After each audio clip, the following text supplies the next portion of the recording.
Antes de querer ser encontrado, você precisa ser encontrável. As nossas influências são dignas de serem compartilhadas porque dão pistas sobre quem a gente é e o que a gente faz. Esse livro é para aquelas pessoas que odeiam a autopromoção. São dicas alternativas de como se autopromover.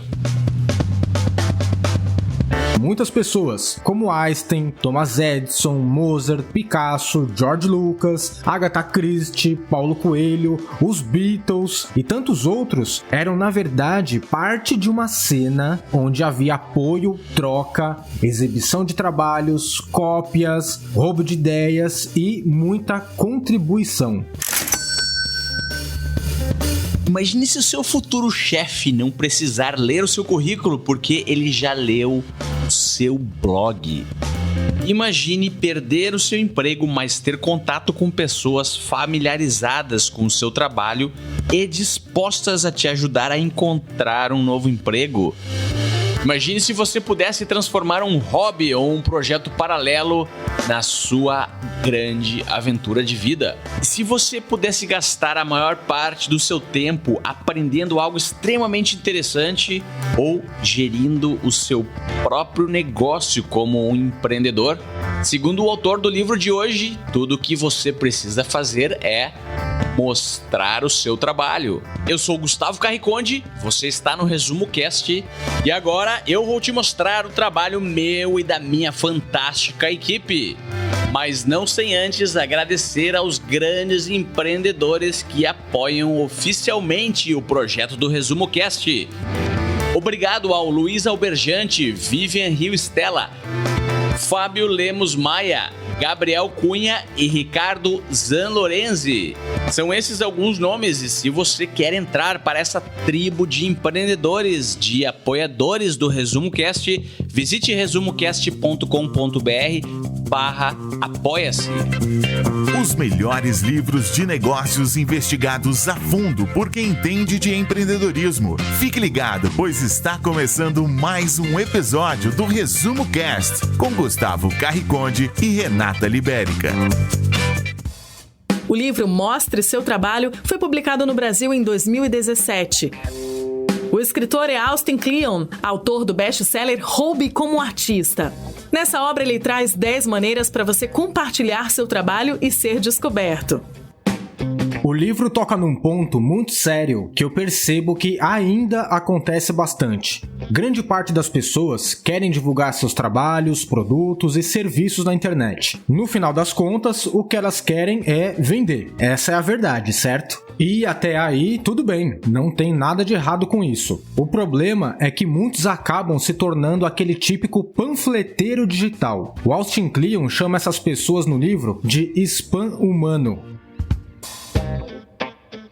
É aquele cara que só quer vender, vender e vender. E aí a gente se depara com perfis, por exemplo, no Instagram, em que todo post é do tipo: olha, compre de mim, consuma meus produtos, contrate meus serviços. Mas essas pessoas não se preocupam em se posicionar em algum nicho de mercado através da geração de valor. Essa forma de operar não serve mais, já era. Isso é coisa do passado. Lembra dessa fórmula, ó? Posicionamento mais geração de valor igual oportunidades de negócio.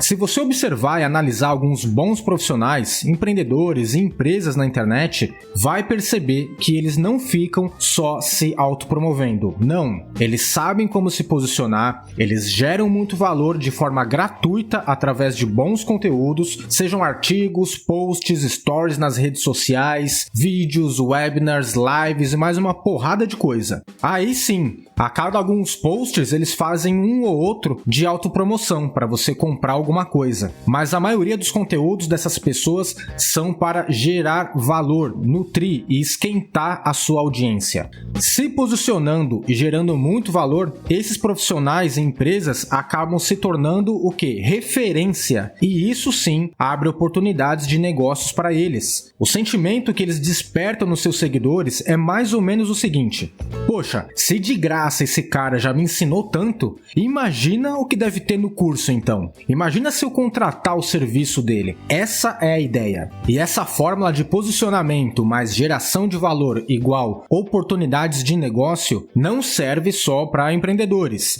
Tem um lado do assalariado também. Imagine se o seu futuro chefe não precisar ler o seu currículo porque ele já leu seu blog ou acompanha seu perfil no LinkedIn, Instagram ou no seu canal do YouTube por causa dos bons conteúdos que você produz lá. Percebe a diferença?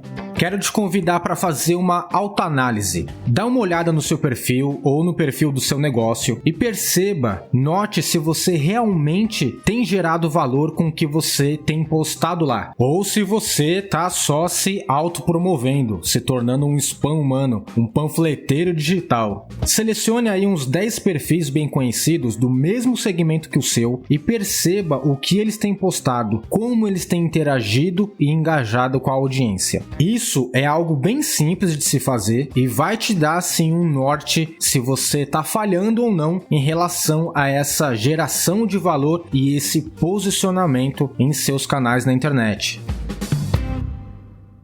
Ensine o que você sabe. Já percebeu que muitos cozinheiros e donos de restaurante se tornam milionários e famosos compartilhando suas receitas e técnicas na cozinha? Ao ensinar alguém, passar o que você sabe, as pessoas vão acabar despertando uma atenção maior ao seu trabalho. Com o tempo, você se torna uma autoridade no assunto. Está na hora de grandes gestores e líderes imitarem esses cozinheiros compartilhando seus métodos, técnicas e ferramentas de gestão. Alguns já fazem isso, mas a grande maioria deixa isso escondido embaixo de 7 chaves. Muitos ainda acham que se compartilhar o que sabem, vão ficar para trás. O que você faz? Quais são as suas técnicas? O que você pode dizer ao mundo sobre o seu método de trabalho? No minuto que você aprender alguma coisa, olhe para o lado e ensine aos outros. Fazendo isso, além de levar conhecimento às pessoas, você também aumenta a sua capacidade de aprendizado. O Austin Kleon, autor desse livro, nasceu no Texas, a terra dos cowboys. E terra também do Franklin Barbecue, uma das churrascarias mais famosas do mundo. 6 dias por semana as pessoas fazem fila para uma mesa nesse restaurante. Faça chuva ou um sol de 40 graus, todos os dias que o Franklin Barbecue abre, todo o estoque de carne é vendido. Se houvesse um restaurante que mantivesse as suas receitas trancadas a 7 chaves, seria esse. Mas para surpreender a todos, Franklin tem um canal no YouTube onde compartilha todas as suas receitas famosas, passo a passo, para qualquer um copiar. Franklin diz que não se incomoda em compartilhar o que ele sabe fazer muito bem. Ao contrário, isso faz com que o negócio dele cresça ainda mais rápido. Ele sabe também que qualquer um pode assistir os seus vídeos incansavelmente. Mas a menos que, assim como ele, passe 22 horas por dia fazendo churrasco, será difícil superar o mestre. A dica aqui é imitar os chefes de cozinha, ensinando mais do que a sua concorrência. O que você faz? Quais são as suas receitas? Qual é o seu guia? O que você pode dizer ao mundo sobre o seu método que seja informativo, educacional e promocional? Investigue a área que você atua e descubra qual é o equivalente aos cursos de culinária do YouTube. Se torne um mestre do making off. Todo dia, quando você terminar o seu dia de trabalho, olhe para tudo que foi feito e encontre algo que você possa dividir, mesmo que ainda esteja incompleto. Crie o hábito de falar das suas influências e sobre o que ou quem inspira você. Se estiver no meio da execução de um projeto, compartilhe sobre os métodos que você utiliza e compartilhe o progresso do seu trabalho. Seja natural, não force a barra ou vista um personagem. As pessoas notam quando algo é forçado. Seja você mesmo. Fazendo isso, você aumenta as chances de se conectar verdadeiramente com os seus seguidores. Foque em criar uma rede de seguidores qualificados que te conhecem. Mais vale 1000 seguidores engajados do que 100.000 que não estão nem aí para o seu feed. Crie um vínculo de amizade com eles, de modo que eles sejam nutridos e estejam prontos para consumir seu serviço, produto ou fechar um negócio com você. tática do autor do livro foi, lá por volta do ano 2000, quando a internet mal existia, criar um blog e compartilhar os seus desafios e o seu próprio trabalho. Eventualmente, essas pegadas que ele deixou na internet tornaram-se o seu próprio currículo. Hoje temos o exemplo do LinkedIn. Qualquer um pode escrever um artigo sobre qualquer assunto. Qual é a sua área? Qual é a área que você quer tornar-se um expert ou criar o seu currículo? Uma dica muito simples é escrever artigos no LinkedIn sobre o assunto. Conte sobre cases, tendências, inovações ou compartilhe os seus próprios desafios diários. O livro traz o case do artista Zé Frank, que estava entrevistando candidatos e reclamou da seguinte forma: eu peço para que me mostrem os seus trabalhos e eles me mostram coisas que fizeram na faculdade ou em outros empregos. Mas eu estou mais interessado no que fizeram na semana passada. Há muitos anos atrás, quando não tínhamos o privilégio de poder compartilhar informações através dos meios digitais, os grandes escultores, pintores, poetas e todos os tipos de artistas só conseguiam mostrar o resultado final das suas obras. Isso era um grande problema, pois muita coisa se perdeu, principalmente ensinamentos que vinham do processo de criação. O autor conta que se você está pensando em ter um blog ou escrever em redes sociais como o LinkedIn, não pense nisso como uma autopromoção. Pense como uma máquina de se reinventar. Porque se você compartilhar o seu processo em tempo real com o mundo, vai sentir um feedback que nunca sentiu antes. Vai rever o seu posicionamento e possivelmente tornar-se uma versão melhor de si mesmo. Amador versus profissional. Se você procurar no dicionário o significado da palavra amador, vai chegar à conclusão de que um amador é aquela pessoa que ama um determinado assunto, que é curioso, entusiasta, que faz algo simplesmente por amor, seja remunerado por isso ou não. Já o profissional é aquele que é pelo menos muito bom no que faz. Ele já se sustenta financeiramente e ganha vida com isso.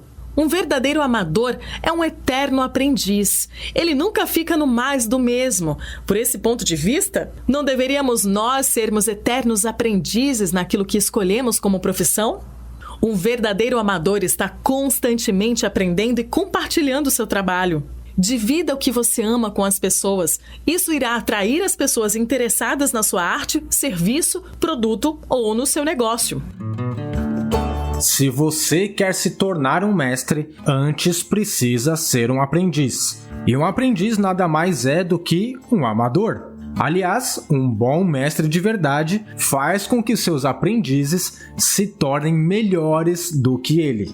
Embora muitas vezes faltam habilidades, competências, experiência e até mesmo coragem para agir e mostrar o seu trabalho, quem é amador não pode ter medo do erro ou de parecer ridículo na frente dos outros. É totalmente possível deixar de ser um amador e se tornar muito bom aos poucos. O verdadeiro vão está entre não fazer nada e fazer algo. Os amadores sabem que contribuir com algo, mesmo que seja imperfeito, é melhor do que não contribuir com nada. Mesmo ainda não sendo especialista em algum assunto, o amador que tem a ambição de se tornar um mestre sempre está disposto a aprender. E isso é muito bom. Essa disposição de sempre estar com fome de aprender algo novo, em si só, já é uma ótima competência. Por causa dessa disposição, às vezes os amadores têm mais para ensinar do que muitos especialistas de plantão por aí.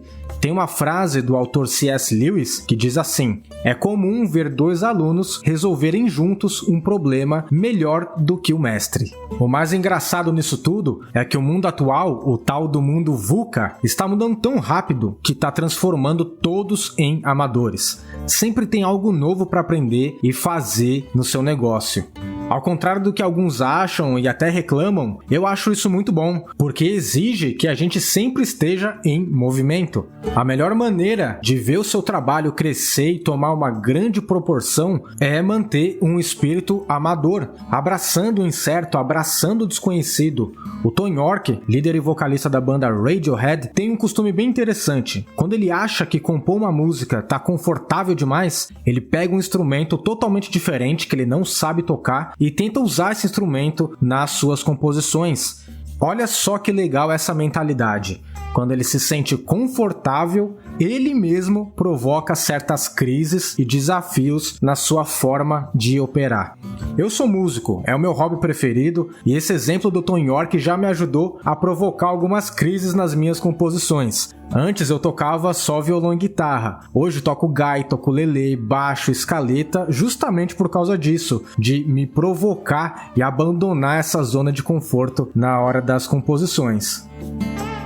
Na mente dos novatos existem mais possibilidades, na mente dos experientes, poucas. Cercar-se de supostos experts, principalmente se você é um gestor, pode ser um problema, pois você só vai ter ideias que já foram mapeadas antes por alguma área teórica da ciência. Se você reservar algum tempo para ficar entre os, entre aspas, amadores, talvez entre em contato e descubra coisas novas, tendências, inovações, práticas mais eficazes que ainda não foram adotadas pela academia. Lembre-se, hoje em dia, quando um profissional se forma em uma grande universidade, o currículo dele já está desatualizado, pois as tecnologias avançam a um ritmo vertiginoso e, de certa forma, os amadores têm mais interesse de acompanhar ativamente as novas tendências.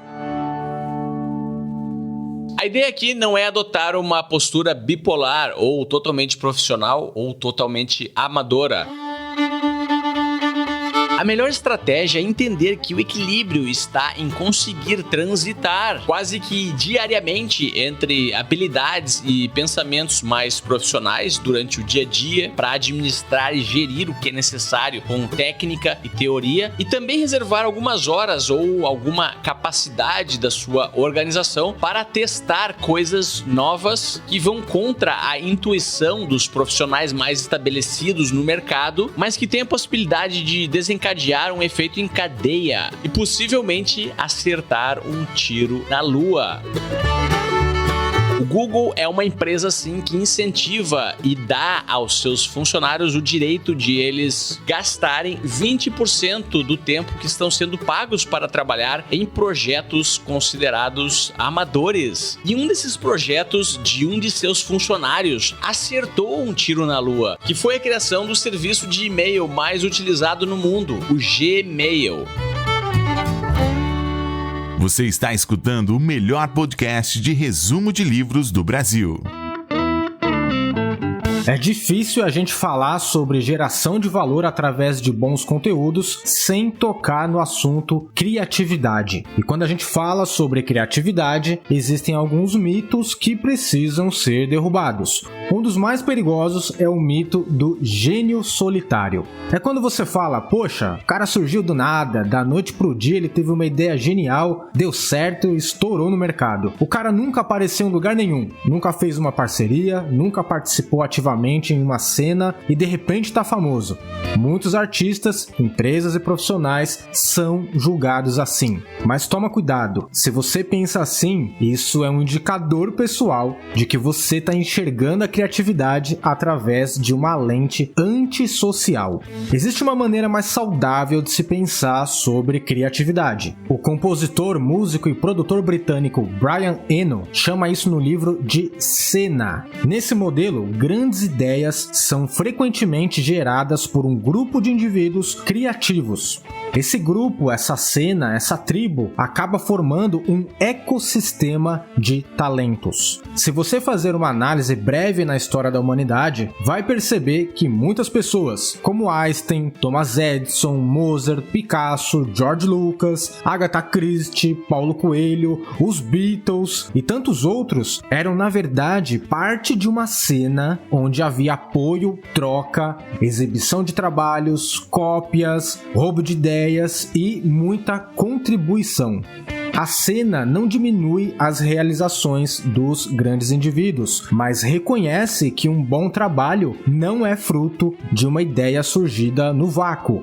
A criatividade é sim, de alguma maneira, uma colaboração, um resultado de uma mente conectada a outras mentes. E tem um detalhe, fazer parte de uma cena não está relacionado a você ser um gênio, mas sim com o que você tem para contribuir, como ideias compartilhadas, qualidade das conexões feitas, o famoso networking, e as conversas que você tem com essa turma, com essas pessoas. Se a gente deixar a genialidade de lado e pensarmos mais em como podemos nutrir e contribuir para uma cena, o modelo mental muda. A gente pode parar de perguntar o que os outros poderiam fazer por nós e começar a perguntar o que nós poderíamos fazer pelos outros. Esse modelo mental é um mindset de crescimento. Na internet, qualquer pessoa tem sim a possibilidade de contribuir com algo e pertencer pelo menos a uma cena. Na maioria das vezes, essas cenas e essas tribos não são clubes fechados ou uma sociedade secreta, sabe? É uma questão de você ir atrás de fóruns, grupos no Telegram, WhatsApp, Facebook e contribuir com consistência. Tem até um aplicativo, uma plataforma chamada Meetup, voltada somente para formar esses grupos, essas cenas e aproximar essas pessoas umas das outras. Seja encontrável no mundo atual. O comediante Steve Martin certa vez disse: seja tão bom que não vão te ignorar. Se você focar em ser bom, as pessoas irão até você. No entanto, não basta ser bom. Antes de querer ser encontrado, você precisa ser encontrável. Digamos que você tenha 2 opções de designer para contratar. Um deles você segue no Instagram e acompanha os vídeos dos seus trabalhos no YouTube. Ele está sempre compartilhando como acontece o seu processo de criação no dia a dia, ferramentas que utiliza, posta depoimentos de seus clientes satisfeitos e até mesmo quem são seus mentores que lhe inspiram na hora de criar uma arte. O outro designer é apenas uma página sem graça com um número de telefone. Fala a verdade, qual dos 2 você iria contratar? É bem provável que você escolha o primeiro, certo? O melhor modo de ser descoberto é estar presente e gerando valor no mundo digital. Isso não serve apenas para quem trabalha com design ou algum outro tipo de conteúdo digital, não. Seja você um médico, advogado, fotógrafo, pintor, escritor, engenheiro, cozinheiro, seja lá o que for. O seu consumidor não te achará se você não marcar presença na internet. Não mantenha o seu trabalho, seu projeto e suas ideias em segredo. Deixe rastros do que você anda fazendo para que todos saibam. Isso é uma das chaves para você ganhar público, ao qual você pode recorrer quando precisar de opiniões, apoios ou patrocínios. Se a gente tivesse vivido na Europa, lá nos séculos XVI e XVII, e fosse rico, provavelmente a gente teria um gabinete de curiosidades, como era chamado na época. O que era isso? Era aquele quarto cheio de raridade que servia como uma espécie de vitrine da sede de conhecimento de algumas pessoas. Nesse gabinete a gente iria encontrar livros, joias, esqueletos, pedras preciosas, moedas antigas, objetos de arte, animais empalhados ou qualquer outra coisa, desde que seja exótica em sua maioria. Essas coleções se tornaram o que a gente conhece hoje como museu. Todos nós temos algum tipo de coleção de tesouros em casa. Podem ser livros, discos, filmes. Também temos nossa mente cheia de informações ricas das experiências que a gente já viveu, os lugares que a gente já visitou e por aí vai. Tudo isso acabou influenciando e formando os nossos gostos. E nossos gostos influenciam, sim, o nosso trabalho. Aí eu te pergunto, o que ou quem inspira você na sua área? Quais sites você tem o costume de acompanhar? Quem você segue nas redes sociais? Quais são as newsletters que você assina? Quais podcasts você tem o costume de escutar? Quais são os lugares que você costuma ir? As nossas influências são dignas de serem compartilhadas porque dão pistas sobre quem a gente é e o que a gente faz. Tenha o costume de mostrar os trabalhos dos outros como você mesmo mostraria o seu trabalho. Todo mundo se inspira em alguém. O trabalho dos outros inspira sim o nosso trabalho. E não há nenhum mal ou pecado nisso. Mas tem um detalhe: quando você não dá crédito a quem te inspirou e não compartilha isso com a sua audiência, você não somente rouba a pessoa que fez ou quem te inspirou, mas também rouba todas as pessoas com quem você está compartilhando. Nesse caso, dar esse crédito é como colocar plaquinhas de museu ao lado das coisas que você compartilha. A forma mais original da internet para você dar crédito a alguém é citando o perfil da pessoa nas redes sociais ou então algum post e compartilhando um link do site da pessoa. Isso é muito rápido, é muito fácil de se fazer, e quando você faz isso, quando você dá esse crédito, isso mostra a transparência da sua parte e também coloca o seu ego no devido lugar. E o ResumoCast tem a sua própria campanha de financiamento coletivo que você pode conhecer em resumocast.com.br/apoia-se. Esse grupo muito especial de tribers apoiadores do nosso projeto tem possibilitado a continuidade e a qualidade dos conteúdos que o ResumoCast produz. Estamos aí já na segunda temporada, com 87 episódios de altíssima qualidade e que demandam energia e custos financeiros para serem produzidos. E agora você tem a possibilidade de participar do legado que o ResumoCast vai deixar e nos ajudar com o seu apoio. Visite então resumocast.com.br/apoia-se e conheça a campanha de financiamento coletivo do maior podcast para empreendedores do Brasil.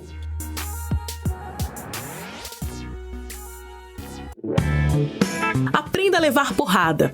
Quanto mais pessoas se depararem com seu trabalho, maior a probabilidade de enfrentar críticas. Elas fazem parte. Algumas porradas que você vai levar vêm da raiva, ciúme ou inveja das pessoas. Por outro lado, existem críticas que são construtivas e que podem ajudar você a se tornar melhor no que faz. Tapinha nas costas e mãozinha na cabeça são confortáveis, mas geralmente não ajudam a gente a avançar para o próximo nível na nossa profissão. Críticas inteligentes, sim. Precisamos aprender a lidar com os comentários maldosos que podem surgir. Tudo que não for útil, que não agregar nenhum valor ao seu trabalho, que não for uma crítica construtiva, deve ser ignorado. Não caia na armadilha de alimentar os trolls da internet. Os trolls que o autor descreve no livro são as pessoas que não se importam com o seu trabalho e que não querem agregar valor a ele.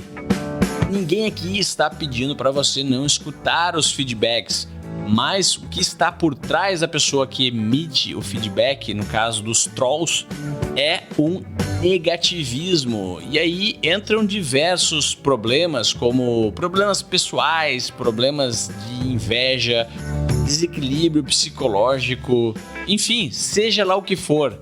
A ideia é identificar a intenção do feedback e simplesmente não responder. Existem comentários e mensagens na internet que você não precisa responder. Se você tem um blog, um canal, um perfil, isso mesmo, você não precisa responder tudo que as pessoas enviam de mensagens, principalmente mensagens dos trolls. Mas se mesmo assim você sentir que é necessário responder, o renomado autor Guy Kawasaki tem uma dica para isso. E é a lei dos 3 rounds.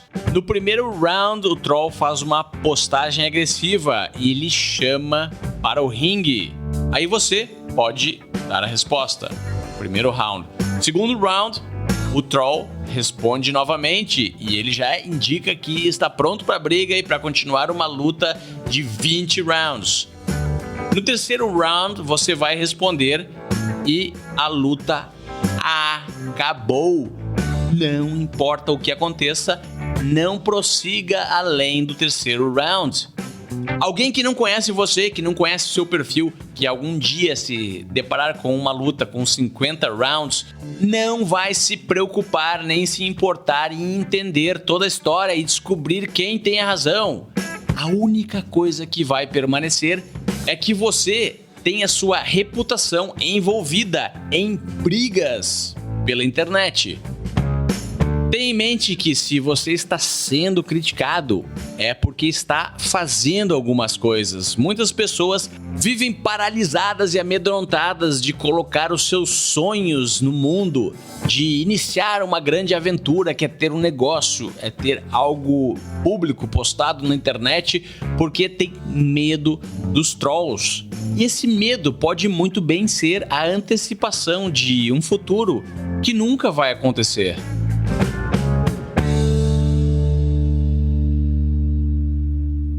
Tenha na cabeça uma coisa: um dia você estará morto. Eu também.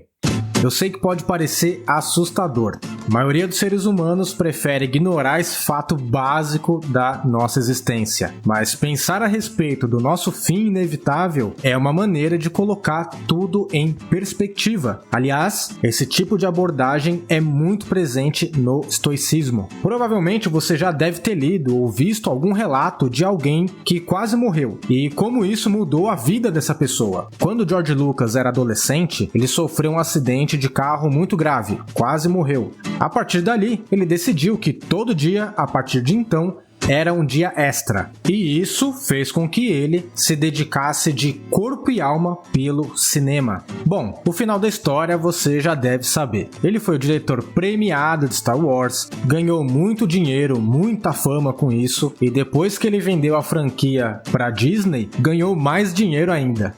A artista Mayra Kalman tem um costume, digamos, bem inusitado.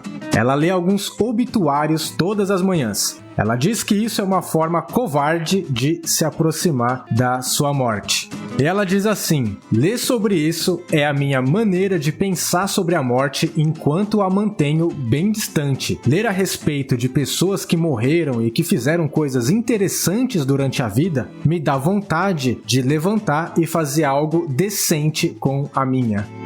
Fica o convite para a gente fazer esse exercício e pensar mais sobre as pessoas que viveram antes da gente. Afinal, todas elas começaram como amadores, não é verdade? E olha só o que Steve Jobs falou sobre isso. Lembrar que estarei morto em breve é a ferramenta mais importante que já encontrei para me ajudar a fazer grandes escolhas na vida. Lembrar que você vai morrer é a melhor maneira que conheço para evitar a armadilha de pensar que você tem algo a perder. Não sejam spam humano. As pessoas do tipo spam humano estão por toda parte em todas as profissões. E elas têm se multiplicado de uns anos para cá. Elas não querem correr atrás, mas querem a parte delas aqui e agora. Elas não querem ouvir suas ideias, só querem dizer as ideias delas. Elas não querem contratar os seus serviços ou consumir seus produtos, mas querem que você contrate os dela.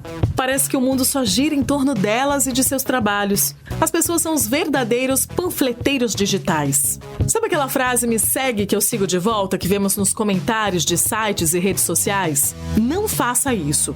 O conselho do autor é para não sermos inconvenientes e chatos. Se você quer ter, tem que aprender a dar antes. Se quer ser notado, tem que perceber o trabalho dos outros. O autor Austin Kleon conta que quando estava na universidade, havia um colega seu nas oficinas de escrita criativa que sempre dizia: "Eu amo escrever, mas não gosto de ler."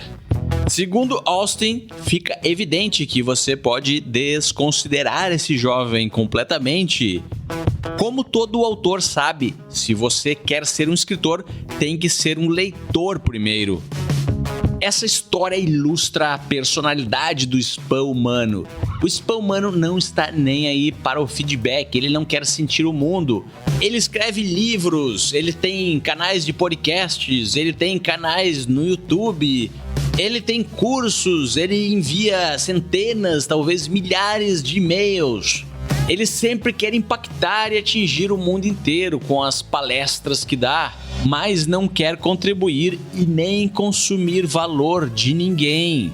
Ele quer escrever em revistas que nem lê. Esse é o spam humano. Então, tome muito cuidado para não se tornar um spam humano. Se você perceber que está se tornando um, pare, não tem problema nenhum mudar de opinião e mudar de atitude. Essa é uma característica dos grandes líderes e dos grandes empreendedores. mudar o seu ponto de vista. O autor conta também a história de Pablo Picasso, que era notório por sugar a energia de todas as pessoas que ele conheceu. Ele era um vampiro. Apertava as pessoas como se fossem um de seus tubos de tinta a óleo. Relatos contam que se você fosse amigo desse renomado pintor, você teria um dia agradável conversando com ele e voltaria para casa um pouco nervoso, cansado, enquanto que Pablo Picasso entraria em seu estúdio para pintar a noite toda, usando a energia que sugou de você.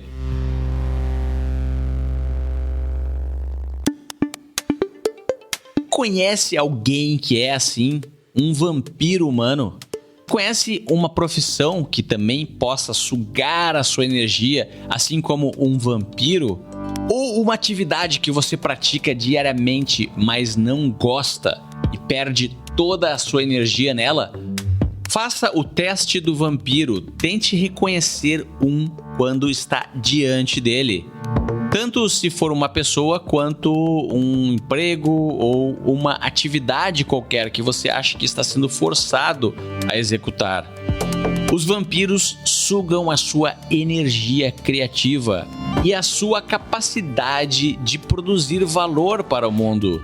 O teste do vampiro é o seguinte: se depois de passar um tempo com alguma pessoa, você se sente cansado e esgotado, essa pessoa é um vampiro. Se ao contrário, você passa um tempo com ela e você se sente energizado, essa pessoa não é um vampiro. Vampiros não podem ser curados. Segundo o autor, o Austin Kleon, se você encontrar um vampiro, o melhor que tem a fazer é afastá-lo da sua vida para sempre.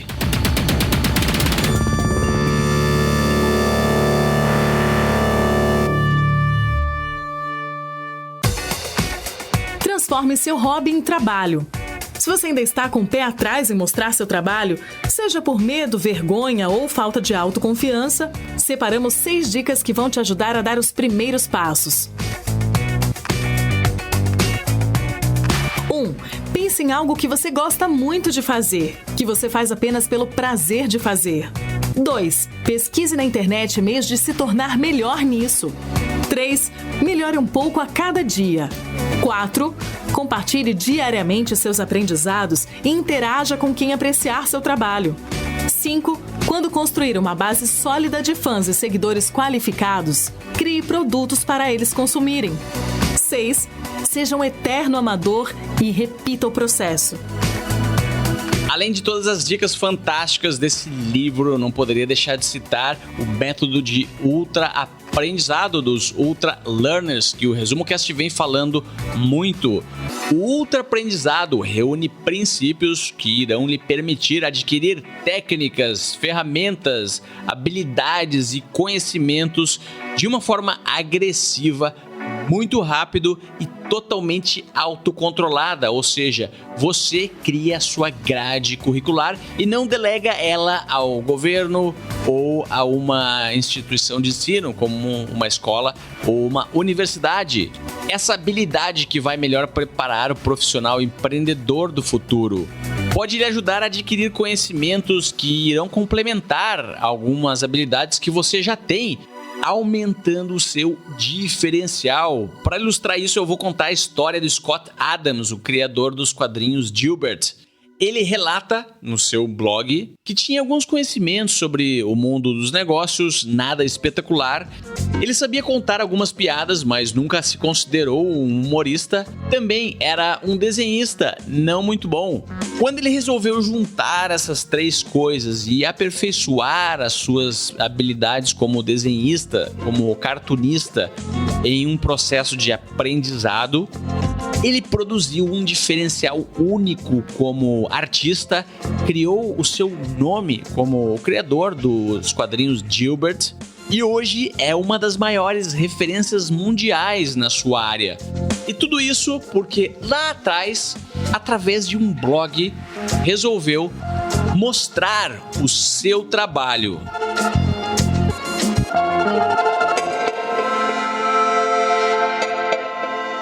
E E a última dica do livro é: não tenha vergonha e nem medo de cobrar pelo seu trabalho. Literalmente passar o chapéu. Artistas, empreendedores e qualquer pessoa que é gestora do seu próprio processo de produção precisa pensar em si como uma empresa. E o profissional do futuro vai ser cada vez mais assim, mesmo que você tenha um emprego hoje, muito provavelmente logo vai ter que se reinventar diante da próxima crise.